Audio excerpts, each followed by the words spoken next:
The Adventures of Tom Sawyer by Mark Twain. Chapter 31. Found and Lost Again. Now to return to Tom and Becky's share in the picnic. They tripped along the murky aisles with the rest of the company, visiting the familiar wonders of the cave, wonders dubbed with rather over-descriptive names such as the drawing-room, the cathedral, Aladdin's palace, and so on. Presently the hide-and-seek frolicking began, and Tom and Becky engaged in it with zeal until the exertion began to grow a trifle wearisome. Then they wandered down a sinuous avenue, holding their candles aloft and reading the tangled webwork of names, dates, post-office addresses, and mottos with which the rocky walls had been frescoed in the candle-smoke. Still drifting along and talking, they scarcely noticed that they were now in a part of the cave whose walls were not frescoed.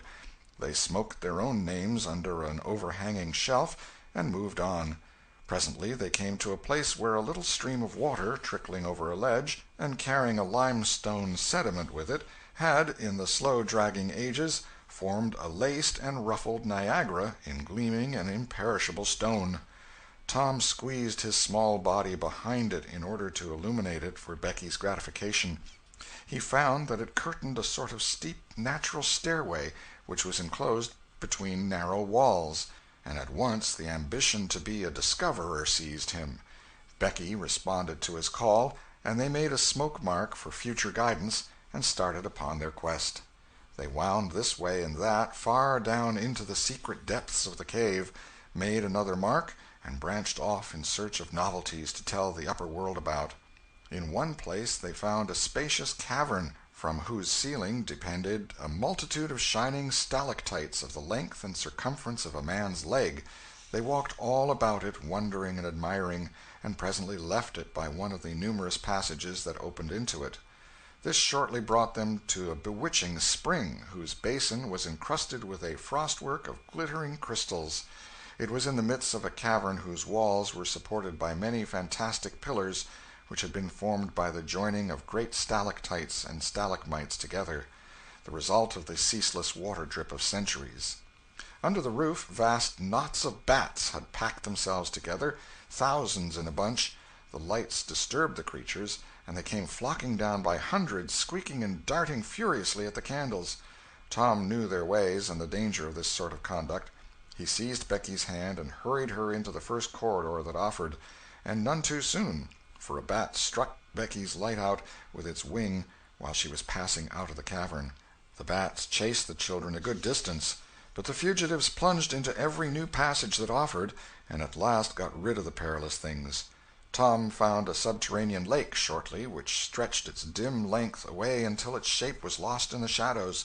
He wanted to explore its borders, but concluded that it would be best to sit down and rest a while first. Now, for the first time, the deep stillness of the place laid a clammy hand upon the spirits of the children. Becky said, "Why, I didn't notice, but it seems ever so long since I heard of any of the others." "Come to think, Becky, we are away down below them, and I don't know how far away north or south or east or whichever it is. We couldn't hear them here."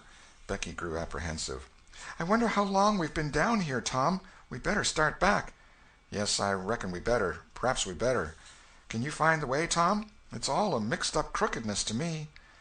"I reckon I could find it, but then the bats. If they put both of our candles out, it will be an awful fix. Let's try some other way, so as not to go through there." "Well, but I hope we won't get lost. It would be so awful." And the girl shuddered at the thought of the dreadful possibilities. They started through a corridor and traversed it in silence a long way, glancing at each new opening to see if there was anything familiar about the look of it, but they were all strange. Every time Tom made an examination, Becky would watch his face for an encouraging sign, and he would say cheerily, "Oh, it's all right. This ain't the one, but we'll come to it right away." But he felt less and less hopeful with each failure, and presently began to turn off into diverging avenues at sheer random, in desperate hope of finding the one that was wanted. He still said it was all right, but there was such a leaden dread at his heart that the words had lost their ring and sounded just as if he had said, "All is lost." Becky clung to his side in an anguish of fear, and tried hard to keep back the tears, but they would come. At last she said, "Oh, Tom, never mind the bats. Let's go back that way. We seem to get worse and worse off all the time." Tom stopped. "Listen," said he. Profound silence. Silence so deep that even their breathings were conspicuous in the hush. Tom shouted. The call went echoing down the empty aisles and died out in the distance in a faint sound that resembled a ripple of mocking laughter. "Oh, don't do it again, Tom. It is too horrid," said Becky. "It is horrid, but I better, Becky. They might hear us, you know." And he shouted again. The might was even a chillier horror than the ghostly laughter. It so confessed a perishing hope. The children stood still and listened, but there was no result. Tom turned upon the back track at once and hurried his steps. It was but a little while before a certain indecision in his manner revealed another fearful fact to Becky. He could not find his way back. "Oh, Tom, you didn't make any marks." "Becky, I was such a fool, such a fool. I never thought we might want to come back. No, I can't find the way. It's all mixed up." "Tom, we're lost. We're lost. We never can get out of this awful place. Oh, why did we ever leave the others?" She sank to the ground and burst into such a frenzy of crying that Tom was appalled with the idea that she might die, or lose her reason. He sat down by her and put his arms around her. She buried her face in his bosom. She clung to him. She poured out her terrors, her unavailing regrets, and the far echoes turned them all to jeering laughter. Tom begged her to pluck up hope again, and she said she could not. He fell to blaming and abusing himself for getting her into this miserable situation, and this had a better effect. She said she would try to hope again. She would get up and follow wherever he might lead, if only he would not talk like that any more, for he was no more to blame than she said. So they moved on again, aimlessly, simply at random. All they could do was to move, keep moving. For a little while, hope made a show of reviving, not with any reason to back it, but only because it is its nature to revive when the spring has not been taken out of it by age and familiarity with failure. By and by Tom took Becky's candle and blew it out. This economy meant so much. Words were not needed. Becky understood, and her hope died again. She knew that Tom had a whole candle and 3 or 4 pieces in his pockets, yet he must economize. By and by fatigue began to assert its claims. The children tried to pay no attention, for it was dreadful to think of sitting down when time was grown to be so precious. Moving in some direction, in any direction, was at least progress, and might bear fruit, but to sit down was to invite death and shorten its pursuit. At last Becky's frail limbs refused to carry her farther. She sat down. Tom rested with her, and they talked of home, and the friends there, and the comfortable beds, and, above all, the light. Becky cried, and Tom tried to think of some way of comforting her, but all his encouragements were grown threadbare with use, and sounded like sarcasms. Fatigue bore so heavily upon Becky that she drowsed off to sleep. Tom was grateful. He sat looking into her drawn face and saw it grow smooth and natural under the influence of pleasant dreams, and by a smile dawned and rested there. The peaceful face reflected somewhat of peace and healing into his own spirit, and his thoughts wandered away to bygone times and dreamy memories. While he was deep in his musings, Becky woke up with a breezy little laugh, but it was stricken dead upon her lips, and a groan followed it. "Oh, how could I sleep! I wish I never had waked. No, I don't, Tom. Don't look so. I won't say it again." "I'm glad you've slept, Becky. You'll feel rested now, and we'll find the way out." "We can try, Tom, but I've seen such a beautiful country in my dream. I reckon we are going there." "Maybe not. Maybe not. Cheer up, Becky, and let's go on trying." They rose up and wandered along, hand in hand, and hopeless. They tried to estimate how long they had been in the cave, but all they knew was that it seemed days and weeks, and yet it was plain that this could not be, for their candles were not gone yet. A long time after this, they could not tell how long, Tom said they must go softly and listen to dripping water. They must find a spring. They found one presently, and Tom said it was time to rest again. Both were cruelly tired, yet Becky said she thought she could go on a little farther. She was surprised to hear Tom dissent. She could not understand it. They sat down, and Tom fastened his candle to the wall in front of them with some clay. Thought was soon busy. Nothing was said for some time. Then Becky broke the silence. "Tom, I'm so hungry." Tom took something out of his pocket. "Do you remember this?" said he. Becky almost smiled. "It's our wedding cake, Tom." "Yes, I wish it was as big as a barrel, for it's all we've got." "I saved it from the picnic for us to dream on, Tom, the way grown-up people do with wedding cake, but it'll be our—" She dropped the sentence where it was. Tom divided the cake, and Becky ate with good appetite, while Tom nibbled at his moiety. There was abundance of cold water to finish the feast with. By and by Becky suggested that they move on again. Tom was silent a moment. Then he said, "Becky, can you bear it if I tell you something?" Becky's face paled, but she thought she could. "Well then, Becky, we must stay here where there's water to drink. That little piece is our last candle." Becky gave loose to tears and wailings. Tom did what he could to comfort her, but with little effect. At length Becky said, "Tom." "Well, Becky?" "They'll miss us and hunt for us." "Yes, they will. Certainly they will." "Maybe they're hunting for us now, Tom." "Why, I reckon maybe they are. I hope they are." "When would they miss us, Tom?" "When they get back to the boat, I reckon." "Tom, it might be dark then. Would they notice we hadn't come?" "I don't know. But anyway, your mother would miss you as soon as they got home." A frightened look in Becky's face brought Tom to his senses, and he saw that he had made a blunder. Becky was not to have gone home that night. The children became silent and thoughtful. In a moment a new burst of grief from Becky showed Tom that the thing in his mind had struck hers also, that the Sabbath morning might be half spent before Mrs. Thatcher discovered that Becky was not at Mrs. Harper's. The children fastened their eyes upon their bit of candle and watched it melt slowly and pitilessly away, saw the half-inch of wick stand alone at last, saw the feeble flame rise and fall, climb the thin column of smoke, linger at its top a moment, and then the horror of utter darkness reigned. How long afterward it was that Becky came to a slow consciousness that she was crying in Tom's arms, neither could tell. All that they knew was that, after what seemed a mighty stretch of time, both awoke out of a dead stupor of sleep and resumed their miseries once more.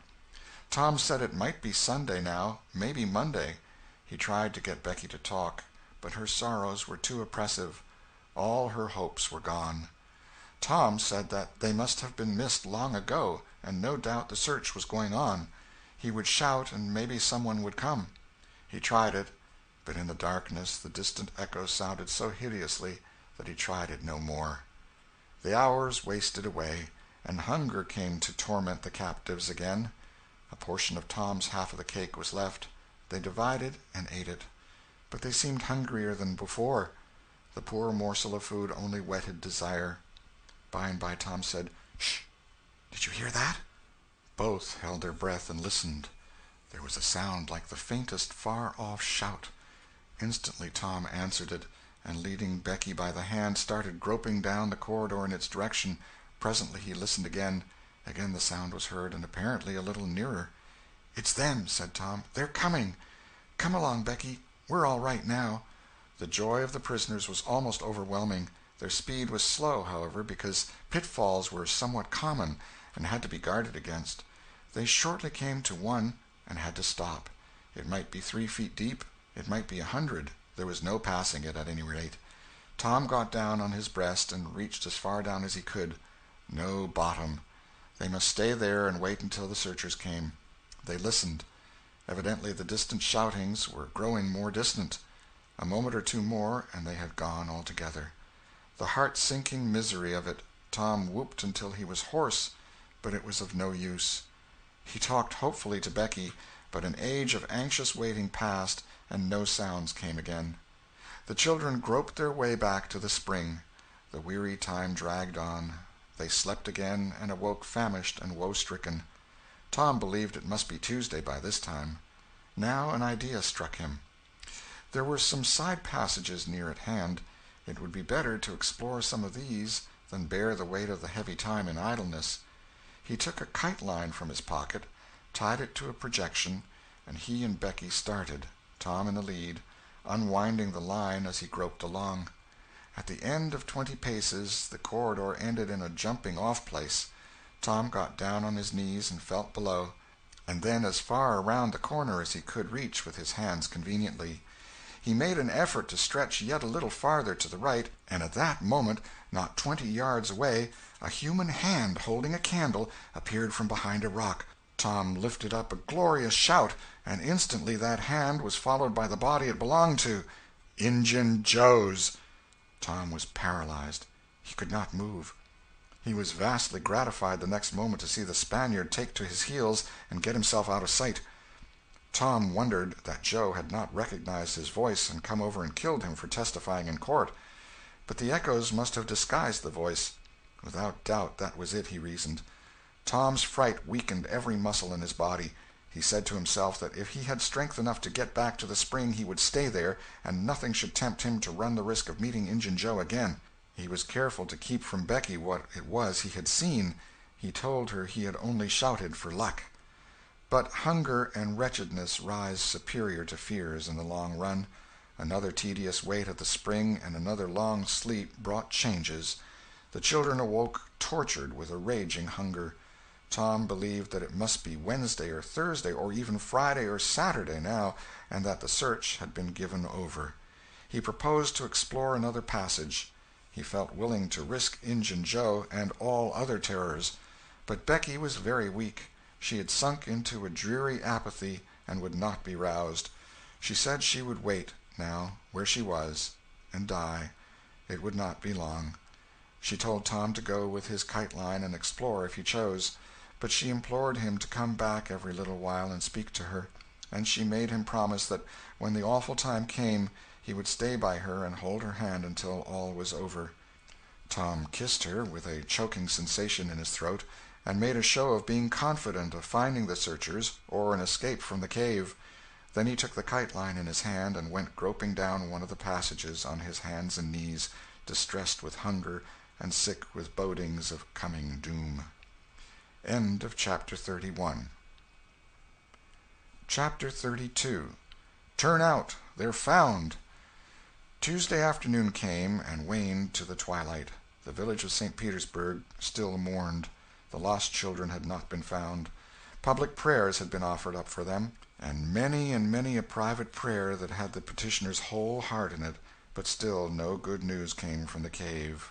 The majority of the searchers had given up the quest and gone back to their daily vocations, saying that it was plain the children could never be found. Mrs. Thatcher was very ill, and a great part of the time delirious. People said it was heartbreaking to hear her call her child, and raise her head and listen a whole minute at a time, then lay it wearily down again with a moan. Aunt Polly had drooped into a settled melancholy, and her gray hair had grown almost white. The village went to its rest on Tuesday night, sad and forlorn. Away in the middle of the night, a wild peal burst from the village bells, and in a moment the streets were swarming with frantic, half-clad people who shouted, "Turn out! Turn out! They're found! They're found!" Tin pans and horns were added to the din. The population massed itself and moved toward the river, met the children coming in an open carriage drawn by shouting citizens, thronged around it, joined its homeward march, and swept magnificently up the main street roaring huzzah after huzzah. The village was illuminated. Nobody went to bed again. It was the greatest night the little town had ever seen. During the first half hour a procession of villagers filed through Judge Thatcher's house, seized the saved ones and kissed them, squeezed Mrs. Thatcher's hand, tried to speak but couldn't, and drifted out, raining tears all over the place. Aunt Polly's happiness was complete, and Mrs. Thatcher's nearly so. It would be complete, however, as soon as the messenger dispatched with the great news to the cave should get the word to her husband. Tom lay upon a sofa with an eager auditory about him, and told the history of the wonderful adventure, putting in many striking additions to adorn it withal, and closed with a description of how he left Becky and went on an exploring expedition, how he followed 2 avenues as far as his kite-line would reach, how he followed a third to the fullest stretch of the kite-line, and was about to turn back when he glimpsed a far-off speck that looked like daylight, dropped the line and groped toward it, pushed his head and shoulders through a small hole, and saw the broad Mississippi rolling by. And if it had only happened to be night, he would not have seen that speck of daylight, and would not have explored that passage any more. He told how he went back for Becky, and broke the good news, and she told him not to fret her with such stuff, for she was tired, and knew she was going to die, and wanted to. He described how he labored with her and convinced her, and how she almost died for joy when she had groped to where she actually saw the blue speck of daylight; how he pushed his way out at the hole and then helped her out; how they sat there and cried for gladness; how some men came along in a skiff, and Tom hailed them and told them their situation and their famished condition; how the men didn't believe the wild tale at first, because, said they, you are 5 miles down the river below the valley the cave is in; then took them aboard, rowed to a house, gave them supper, made them rest till 2 or 3 hours after dark, and then brought them home. Before day dawn, Judge Thatcher and the handful of searchers with him were tracked out in the cave by the twine clues they had strung behind them, and informed of the great news. 3 days and nights of toil and hunger in the cave were not to be shaken off at once, as Tom and Becky soon discovered.